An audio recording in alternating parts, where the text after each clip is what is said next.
लच्छू ब्रह्म वार्षिक उत्सव श्रीमद् भागवत कथा ज्ञान यज्ञ महोत्सव में उमड़ा भक्तों का जन सैलाब। बड़े पैमाने पर भक्तों ने किया श्रीमद् भागवत कथा का रसपान। खबर चंदौली के टहनिया क्षेत्र के लक्ष्मणगढ़ स्थित श्री लच्छू ब्रह्म बाबा मंदिर परिसर में श्री लच्छू ब्रह्म वार्षिक उत्सव श्रीमद् भागवत कथा ज्ञान यज्ञ महोत्सव चल रहा है, जिसका आज तीसरा दिन था। तीसरे दिन बड़े पैमाने पर सैकड़ों की संख्या में आकर भक्तों ने जहां लच्छू बाबा का दर्शन पूजन करने का कार्य किया, वहीं श्रीमद् भागवत कथा का रसपान भी किया।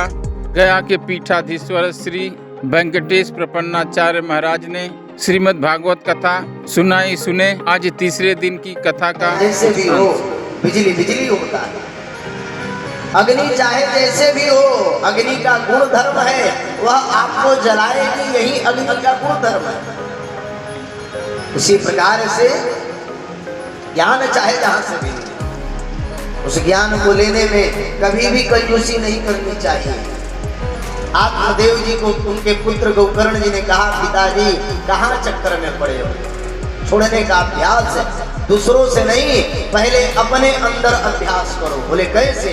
तब आत्मदेव जी को गोकर्ण जी कहते हैं, देहें स्थिमां सरुधिरे अभिमति त्यजत्वं जाया सुता दिशु सदा ममता विमुंच पश्यामि सं जगदिदं क्षणभंगनिष्ठं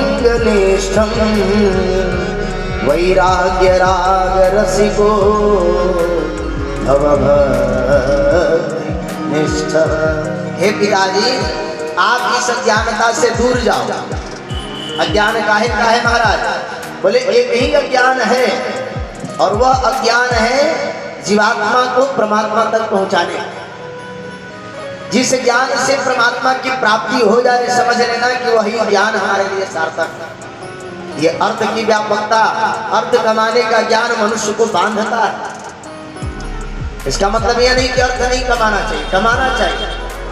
हमारे बड़े सरकार कहा करते थे, पूज्य श्री त्रिदंडी स्वामी महाराज, खेती व्यापार नौकरी चाकरी करते हुए भगवान के धाम को प्राप्त हो ले, यही मनुष्य का उद्देश्य होना चाहिए।